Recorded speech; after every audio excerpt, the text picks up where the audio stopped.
Thank you for that welcome. And can I welcome my mum? You saw her in that video.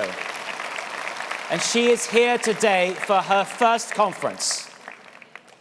You know, 20 years ago, Mum thought it was a big deal when she watched the first Asians move into Coronation Street here in Manchester. Well, now she's watched the first Asians move into Downing Street.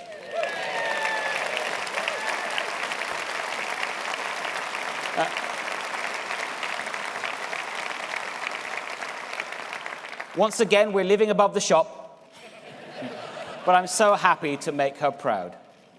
Mummy, tu kadi socha si apa ete honge? Daddy shop and ete hundisti.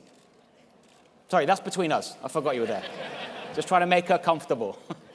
Now, it might be my mum's first Tory conference, but I've been now coming for over 30 years.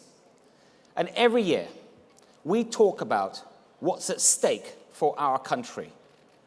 But never in my lifetime has there been a political moment like this. We will be remembered for how we respond, and we will do our duty responsibly, firmly, and democratically.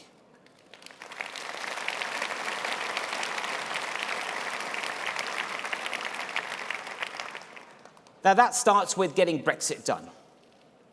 We are leaving the European Union. It's not a matter of if, it's a matter of days. 31 days, deal or no deal.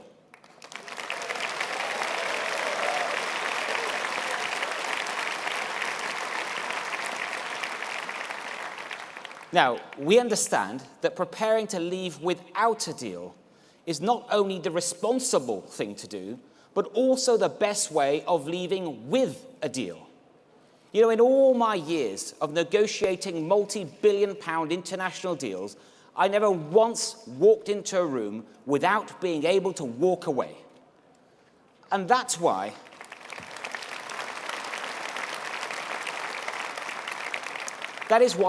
on my very first day as Chancellor, I gave a speech to the Treasury about making no-deal preparations my top priority.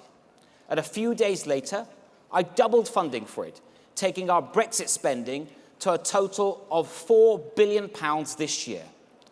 And to give organisations and devolved administrations certainty for the year ahead, in the event of a no-deal, I have now agreed to guarantee all £4.3 billion of EU-directed funding that they would have been expecting.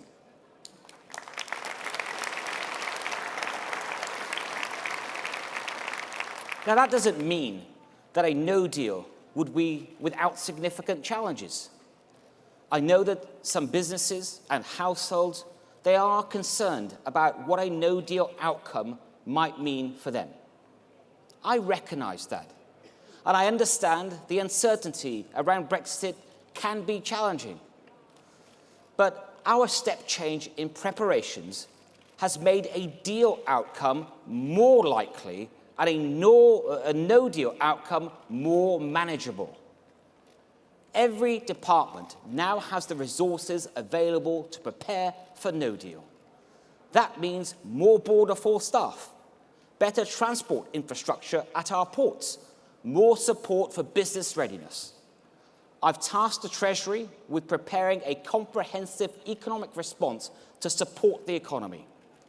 Working closely with the Bank of England, we're ready to draw on the full armoury of economic policy if needed. And the bank has already revised its assessments because of the actions that we've already taken. So, deal or no deal, we will be ready.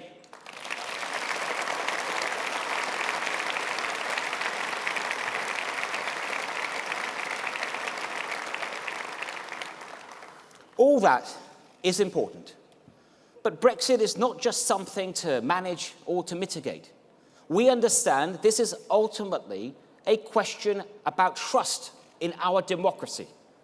A strong economy can only be built on the foundations of a successful democracy.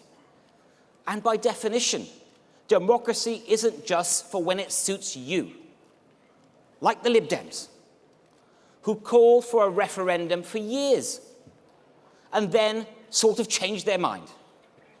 Then they said they would respect the result. Then they sort of didn't. Then called for a second vote. Then changed their mind again. And now they want to somehow pretend that the whole thing never happened. Going back on your promises to the British people isn't liberal, and it certainly isn't democratic.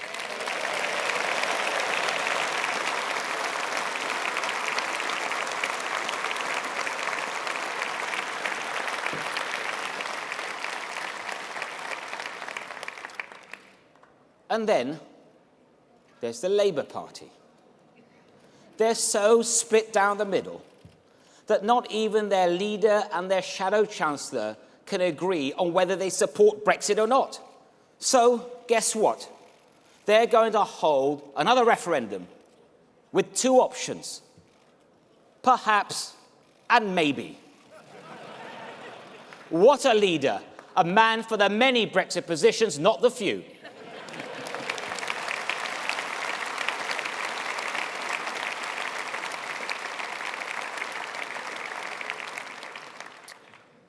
What they don't seem to understand is that millions of people voted in good faith over 3 years ago.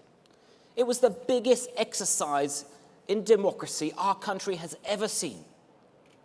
And they always forget one group of voters. That's the millions who voted not to leave the EU, but now completely respect the result and want us to get on with Brexit.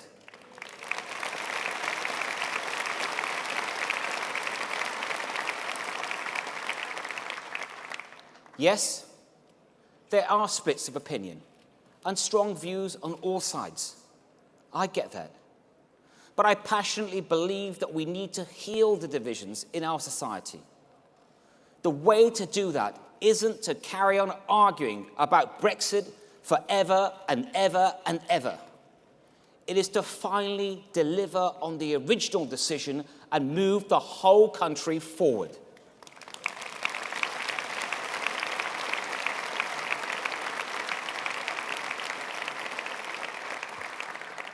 People talk a lot about the risks of Brexit. Some are understandable, some not. But the truth is this, and I don't think it is acknowledged as often as it should be. The most reckless course of all would be not to deliver Brexit at all.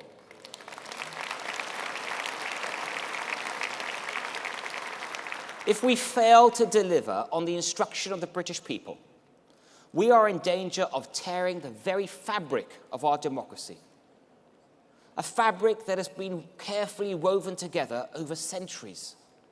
And if we do that, I fear that we may not be able to stitch it up again. If people are going to have faith in the ballot box, then we absolutely have to follow through on that vote. No more second guessing, no best of three. One vote, one mandate, one nation moving forwards together.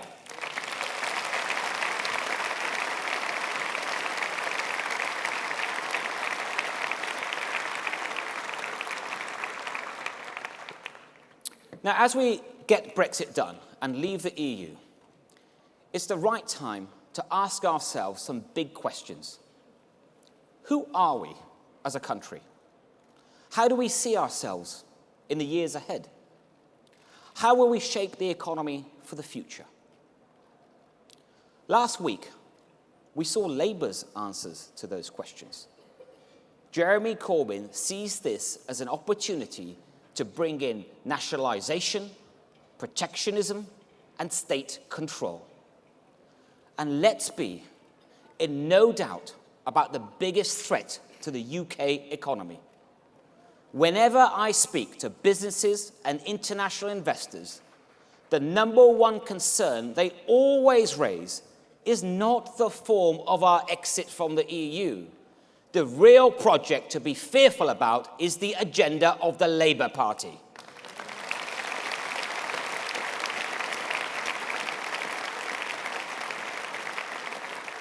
If they had their way, whole sectors of our economy would be renationalised. People's taxes would rise to the crippling levels of the past. People's jobs would be put at risk because of sectoral pay bargaining. The return of trade union militancy would once again hold the government to ransom, wasting hundreds and billions of pounds and hitting families and businesses up and down the country. The British Chambers of Commerce said just last week about Labour's plans, they said they will send an icy chill up the spines of businesses and owners everywhere. And it's no wonder. We have a shadow chancellor who says that businesses are the real enemy and openly admits that he wants to overthrow capitalism. Now, given how much damage they do every single day that they're in office, I'm glad they say they would only be working 4 days a week.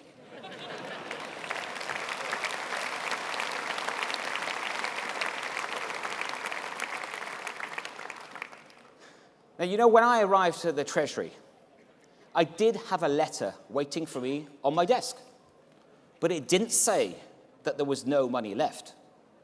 That's because we took the difficult decisions needed to get the deficit down by 4/5. We have now taken back control of our financial destiny, just as we take back control of our laws and our borders. It's easy to forget just how bad things were when we first came in. Labour lost control of our public finances, as they always do. And that was when they still believed in the basics of capitalism. Our country borrowed £150 billion in their last year in office, the highest level in our peacetime history. And it fell to the Conservatives once again to wipe up their mess. And I'd like to pay tribute to both my immediate predecessors for their role in that. We may disagree on our approach to Brexit, but as Conservatives, we can be very proud of what they helped us achieve. Labour left behind a bankrupt Britain, and we fixed it.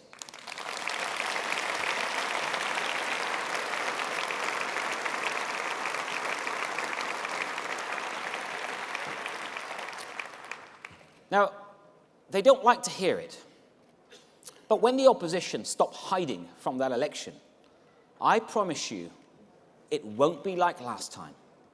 We won't shy away from talking about our hard-earned record on the economy, and we won't shy away from telling everyone about the threat that their divisive, backwards, bankrupt, immoral, incompetent, ideological experiments will pose for everyone's way of life.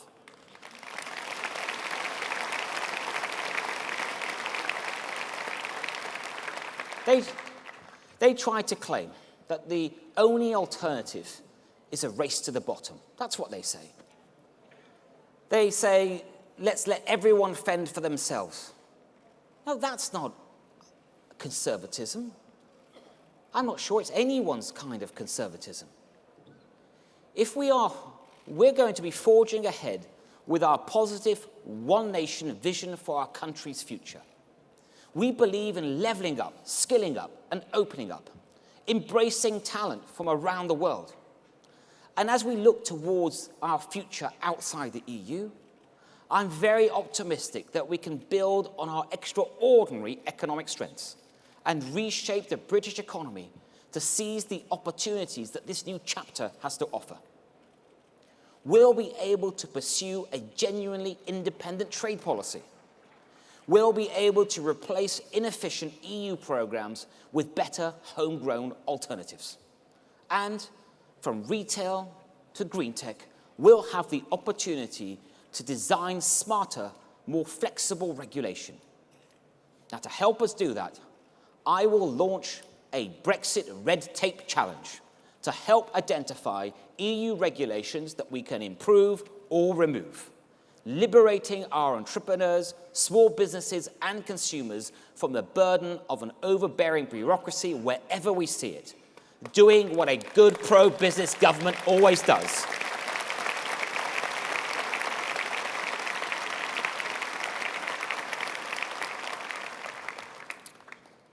After the decade of recovery from the last Labour government, we are now bringing in a decade of renewal. With this government's new leadership, we have the opportunity to hit fast forward on that renewal. It is an opportunity the Prime Minister and I are seizing. We're not just neighbours, or even sometimes dog sitters. We are partners. We share the same determination on Brexit, the same vision of one nation conservatism, and we both spend about the same amount of time brushing our hair.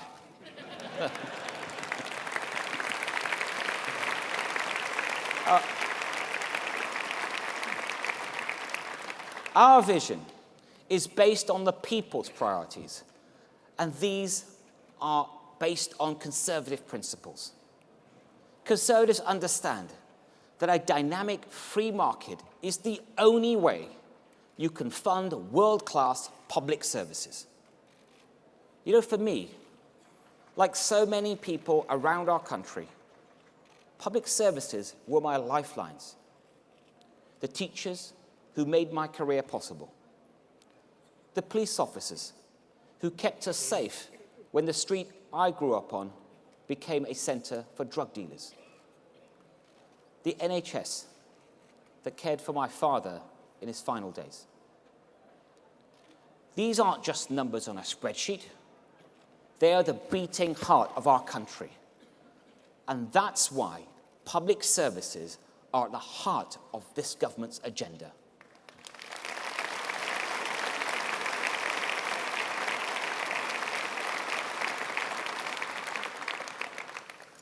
Earlier this month, I announced our spending plans for Britain's first year outside the EU. A new economic plan for a new era.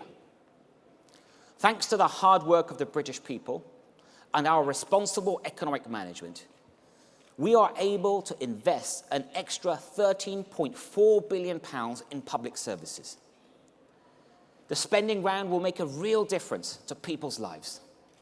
And that includes recruiting 20,000 new police officers, restoring our rightful reputation as the party of law and order.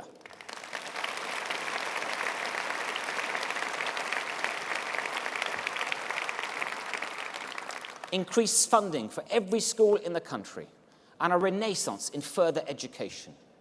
Continuing our record investment in the NHS and making a large down payment on social care. These are the people's priorities, and these are our priorities, and it's our Conservative government that is delivering them.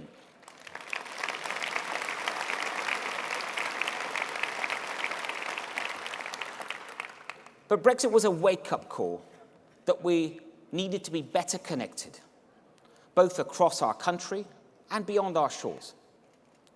Now, one of the things I remember most about my international career is the energy you can feel in places like Southeast Asia.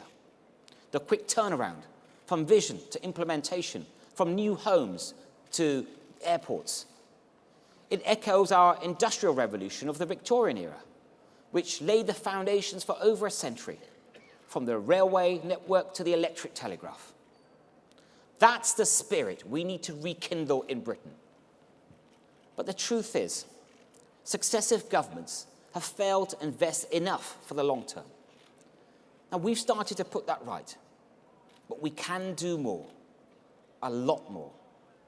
This government is going to build Britain's future and bring in an infrastructure revolution.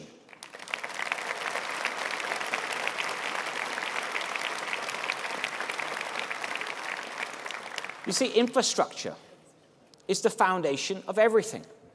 It's the new road that connects our local communities, the bus that you need to take to school, and the broadband that helps small businesses trade with others around the world.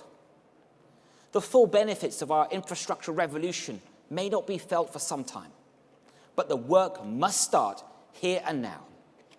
So today I can announce the first wave of this revolution. Don't worry, it's a good kind of revolution. Our roads are the arteries of our country. We will soon launch the new roads investment strategy, with £29 billion committed to strategic and local roads over the next 5 years. And today we are getting the shovels out early on several important road projects, including upgrading the nearby M60 Sinister Island. Good, that's popular. Dueling the A66 Transpennine. All right. And starting work on the new on the A428 between Cambridge and Milton Keynes. Now buses. They haven't been given the attention they deserve from politicians. That's what I think. But they are still the backbone of the public transport, actually most of our country. Well, now you have a Chancellor with a well-known family connection to buses. Right, Mum? And a PM who likes to paint them.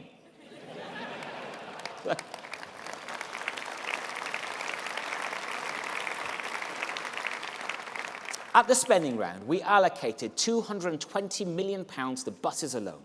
This will form part of a national bus strategy next year, rolling out new super bus networks, expanding our fleet of low-emission buses, and delivering better value for money for passengers. And last but not least, connecting us to the modern global digital economy with Gigabit Broadband. We have rolled out super-fast broadband, but we have fallen behind many European countries on the next-generation technology. And as we catch up, I don't want any part of our country to feel left behind. So I can announce today that we are committing £5 billion to support full fibre rollout to the hardest-to-reach 20% of our country. Yeah.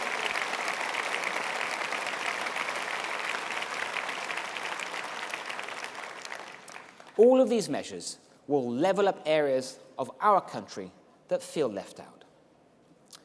Now, there will be 3 principles that will underpin our approach to the infrastructure revolution. First, we will be smart and responsible in the way we invest for the long term. We can do this by taking advantage of incredibly low interest rates and borrowing to build, not borrowing to waste like the Labour years. Second, we will have a bias towards anything that brings our country together. For a start, that means protecting our United Kingdom.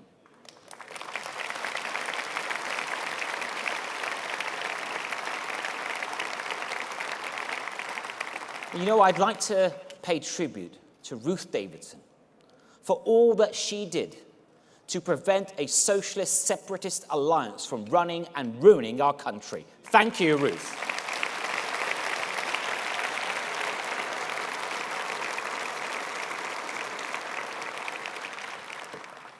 Bringing our country together also means rebalancing our economy.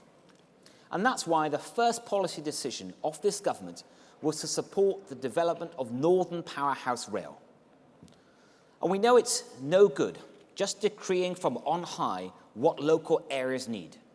Too many people, they already feel that power is distant to them, whether it's coming from Brussels or Westminster. So I can announce today that we will bring forward a white paper on further devolution in England, giving more local powers to local people in all areas around the country to drive investments in infrastructure and services that they know that they need. Now, we already have 4 brilliant Conservative Metro mayors. Let's get one in Manchester too. How about that?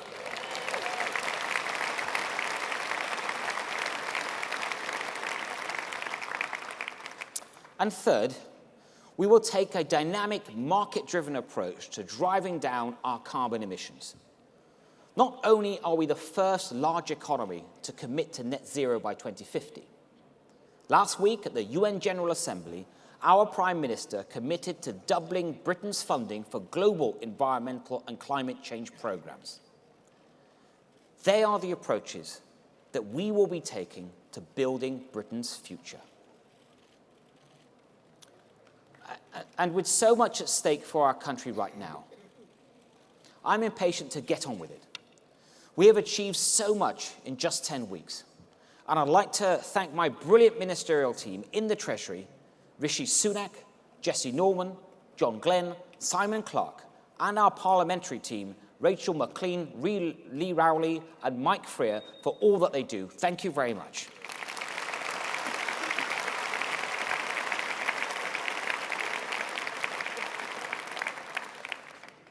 The final Conservative principle that I want to talk about today is this.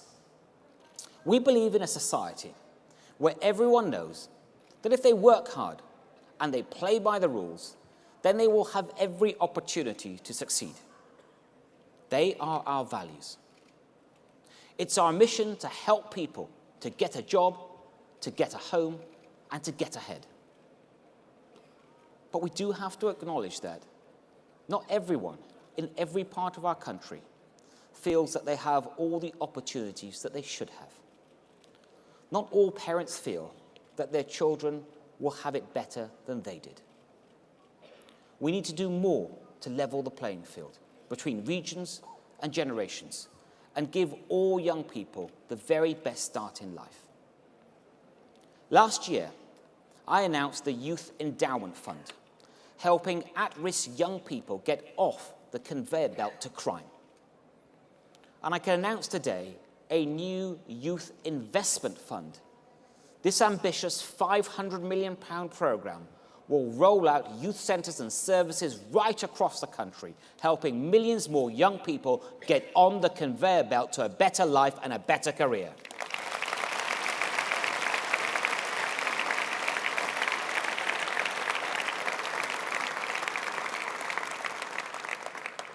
And of course, one of the biggest concerns for the next generation is being able to buy a home, to claim their stake in society. We're on track to increase housing supply to its highest level since 1970. But I know from my time as Housing Secretary that we need to do so much more. And the accelerated planning proposals that Robert has announced today are just the start. So, getting ahead, getting a home. The best way to achieve both of those things is getting a good job. On our watch, 1,000 extra people have gone into work every day since 2010. And this applies to all corners of the country, with most of those new jobs being created outside London and the South East.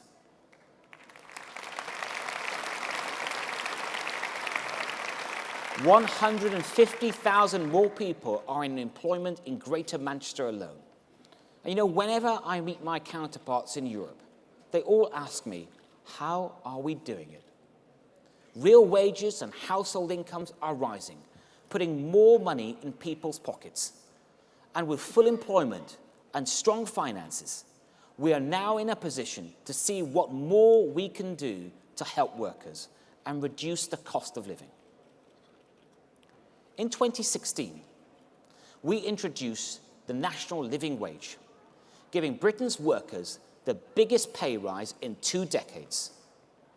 In April, we increased the rate again, making 1.8 million workers better off, putting the number of low-paid workers at its lowest level in 4 decades.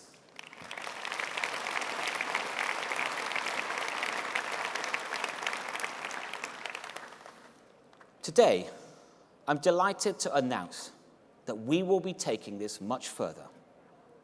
Over the next 5 years, we will make the UK one of the first major economies in the world to end low pay altogether.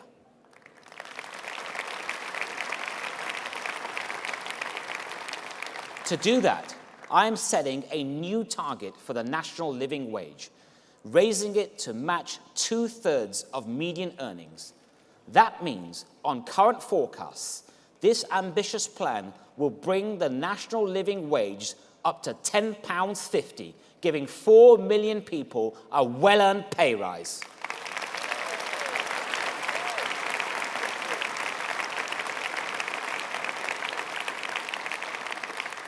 And to help the next generation of go-getters get ahead, we will reward the hard work of millennials too, by bringing down the age threshold for the national living wage to cover all workers over the age of 21.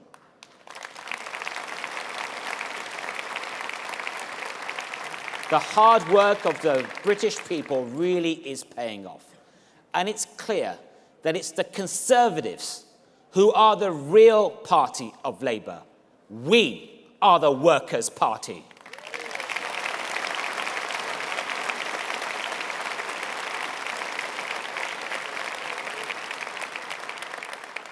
Delivering Brexit, boosting public services, backing enterprise and hard work, and bringing our country together by levelling up across the nation and across generations.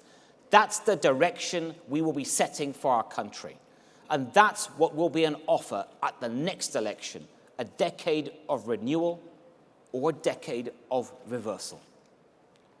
We in this room are today's representatives of the most successful party in the Western world, an institution that has helped to build Britain for over 2 centuries.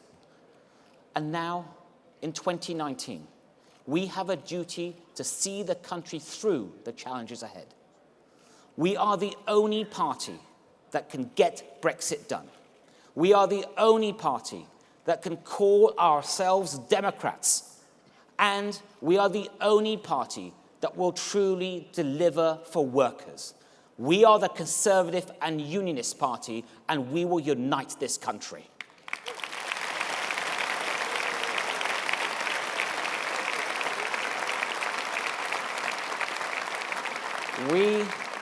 We are a responsible one-nation party that focuses on what we have in common, not what divides us.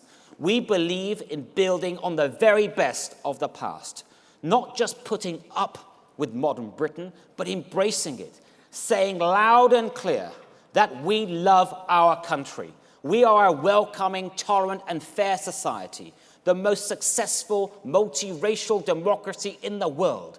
We are an open, global trading nation, one of the most prosperous in the world. And we are a compassionate, caring country, not just for those that are close to home, but for some of the poorest people in the world. That's who we are as a party. That's who we are as a country. And that's what we are delivering for our great country. Thank you. Thank you all very much. Thank you. Thank you.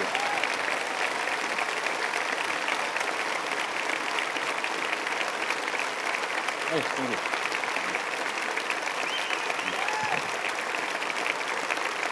Thank you all very much. Thank you. Thank you. Thank you. Thank you. Hey. Thank you.